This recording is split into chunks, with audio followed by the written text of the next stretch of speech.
Hey everybody, we're going to get kicked off here. Section 2 of Module 3. This is plasma arc cutting equipment. Section 2 talks about plasma arc cutting. Module 3 is all about plasma arc cutting. You'll see it referred to as PAC. PAC means plasma arc cutting equipment. The thing we want to talk about here in plasma arc cutting equipment is identify and describe the plasma arc cutting equipment. And underneath that, specifically, we're going to talk about the power units, plasma arc torches and accessories, and the cutting gases and control devices. The trade terms that you're going to be tested on are going to be amperage, duty cycle, phase, potential, solenoid valve.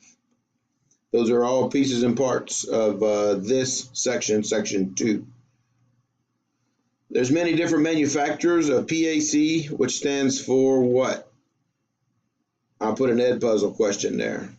Plasma arc cutting. I'm going to put a yellow because we'll put that make that an Ed puzzle. The following section provides general information. Basic plasma arc cutting equipment includes the following: a power unit. That's where the process is controlled. The process meaning not the, well, you'll see. Plasma arc cutting torch table, torch with torch cable, workpiece lead assembly, plasma shielding and cooling gas, and gas control components. Let's turn the page. Need to move this guy out of the way so I can find that guy. All right, here we go. Plasma arc cutting is performed using direct current, electrode negative, DCEN. Sounds a lot like some of the other equipment that we have here in the shop. DC positive, DC negative. This is DC negative. AC, DC, positive, negative. Remember that. That's stuff that you just know a lot about. This means that the electrode of the torch has a negative potential compared to the workpiece lead. The electrode in a stick welding, shielded metal arc welding, the stinger where we put the welding rod. The welding rod is called the electrode. Here, the electrode is in the handle, so it's going to be run on negative. What happens when you run a welding rod on negative? DC negative. If you put your stinger, your welding rod on negative, the rod gets really hot. So it's kind of similar to this, where you run negative because the thing in your hand gets really hot. Power units are designed specifically for plasma arc cutting, and they're available in many sizes and configurations. The smallest and simplest, PAC. What does PAC stand for? I think we ought to put something there. Where'd my little colors go? That's during face. Plasma arc cutting, there it is. Small and similar PAC units are designed for light-duty manual cutting of sheet metal and light-gauge plate. They typically plug into a single-phase 115-volt or a 230-volt outlet. Typical maximum cutting amps for these light-duty units range from 14 to 30 amps. Their duty cycle, when you see these things highlighted, these are going to be things that you're going to need to know. You might want to hit a pause right now, because I may ask you, what is phase? What is a three-phase? You need to know three-phase. It's a test question. Amperage. What is amperage? You need to know amperage. It's a test question. Pause, read it, learn it. 1, 2, okay, here we go. Duty cycle. What is duty cycle? You need to know it. It's going to be a test question. Welding machines have duty cycles. Plasma cutters have duty cycles. You need to know when you see a machine that has a duty cycle of 35%. What exactly does that mean? See something in red? If I was taking notes, I'd write that down. The simplest units use filtered compressed air for plasma and cooling gases. They have when they say the simplest unit is the simplest unit, which is a plasma arc cutting unit. The simplest plasma arc cutting units use filtered compressed air for plasma and cooling gas. That's what we have in the shop. We have an air compressor out in the back compressing air. We have the dryer that is drying it. Says some of these small units contain their own air compressors for cooling and plasma and generate gas. Commercial grade portable units that are available that can operate on various single phase or three phase power. There it is again, single phase and three phase. That's going to become important. You need to know what that means. single phase or 3-phase power. These are rated for cutting materials up to 1 1/4 inch thick. If I was taking notes, I'd write that down. Duty cycles 50 to 60%. Oh, there we went. Duty cycles again. Talking about duty cycles. At a maximum current and operating at a reduced duty cycle, they're capable of severing. Severing is another word for cutting. Cut your finger off. If you sever your finger, it's all the same thing. Your finger's on the floor, your hand's up here, you don't have a finger. I severed it. I cut it off. These units, let's use that in a sentence. At maximum current and operating at a reduced duty cycle, they are capable of severing material up to 1 1/2 inches thick. These units normally require an external air or gas supply for the torch. The size of the unit needed is determined by the type and thickness of the material to be cut. Console controls are relatively simple. They usually include the power switch, a ready light, air switch, output control, power unit. Here's a good graphic of a typical plasma cutter. We have 2 in the shop. We have a big one and a little one. The big one's never been completely hooked up yet. We're going to do that for your class. The little one you all have probably seen or used. It's got, there's the handle, there's the negative, the ground. Here's the current control, air pressure control, just it's not a lot different from a MIG machine. It kicks out radiation, so you need to know that you have to wear eye protection, and just like UV light. That's the same thing a welding machine kicks out. It'll sunburn you. If you don't have long sleeves on, it'll burn your eyes. You should have a lens of about a 5, I think. Industrial units can cut steel up to 3 inches thick. If I was taking notes, I would know that an industrial plasma cutter can cut carbon steel up to 3 inches thick. Larger ones use different gases. Some use water for cooling and stabilizing. What else we got here? Workpiece clamp. That's your ground or your earth. Provides a common workpiece lead. Yep. Workpiece clamps are rated by the current they can carry. Workpiece clamps are rated by the current they can carry. You got a 100 amp piece. You got a 100 amp clamp, 200 amp clamp, 300 amp clamp. Same thing with stingers. Cut ratings. Control interlocks. Carefully evaluate the cutting task. Position the workpiece clamp so the cutting current will not pass through sensitive components or cross gas. If in doubt, ask somebody. To prevent damage from arc crossing gapped or contact surface, make sure the path from the workpiece clamp to the arc does not pass through these surfaces.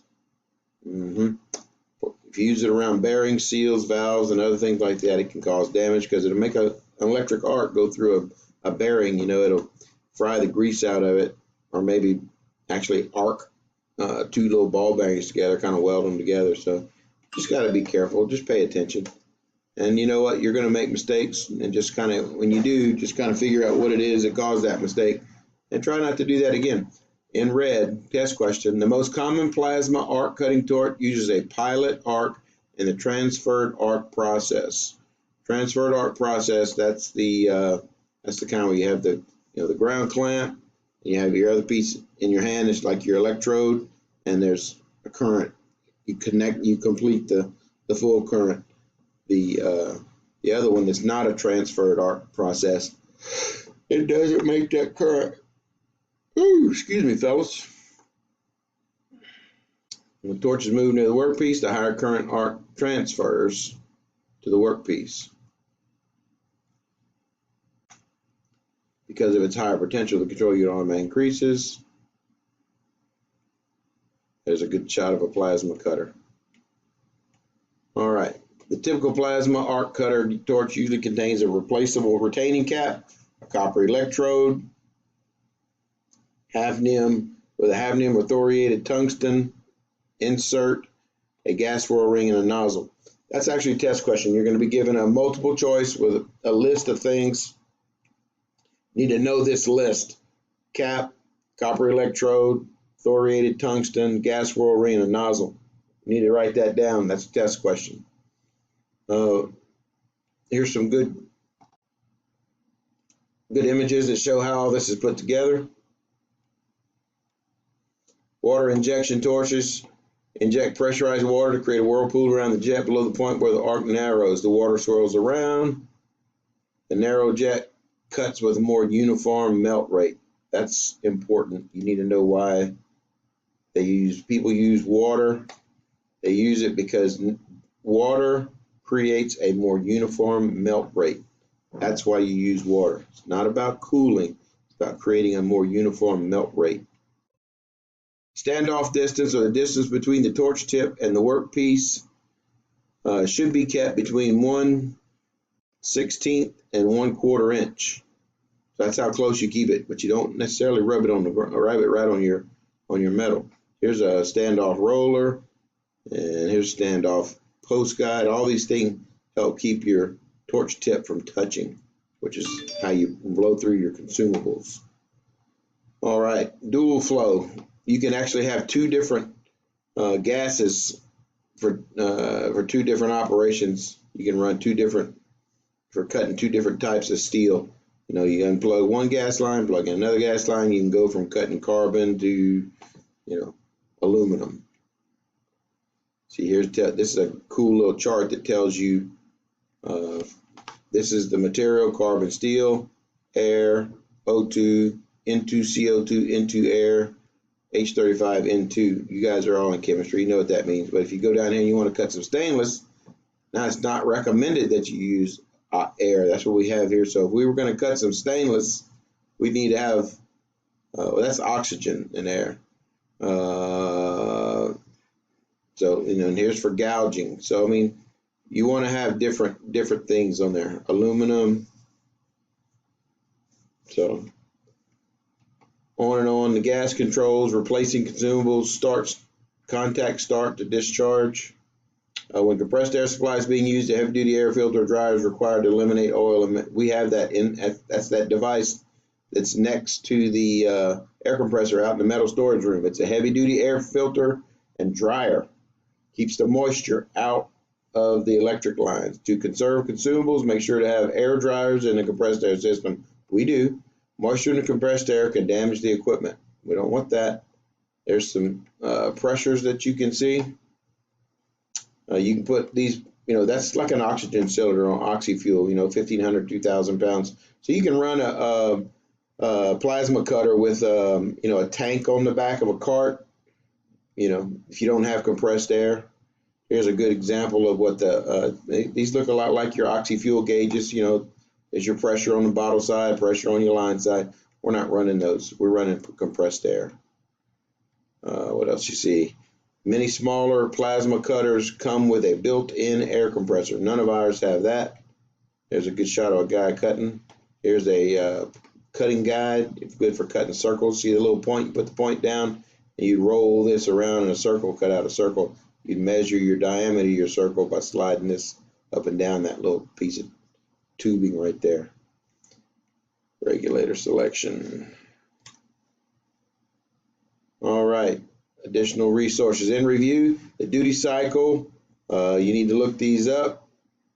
Typical plasma cutter usually contains a retaining cup. There's the thing we were talking about earlier, or is it that one? You need to look it up. Some types of plasma cutters inject water. Need to look that up.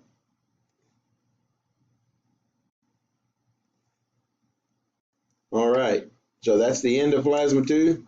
In case you guys don't know, you can like and subscribe to my channel right here, and pick up public. We have public and non-public things, so sometimes you'll get a video of the week. You can pick it up there, but some of this stuff, the coursework, because of copyrights, we have to keep it unlisted or private, but you get those links in Schoology. So anyway, hope you guys have a great week, and I'll be back. I'm out of town. I'll be back on Thursday. Peace.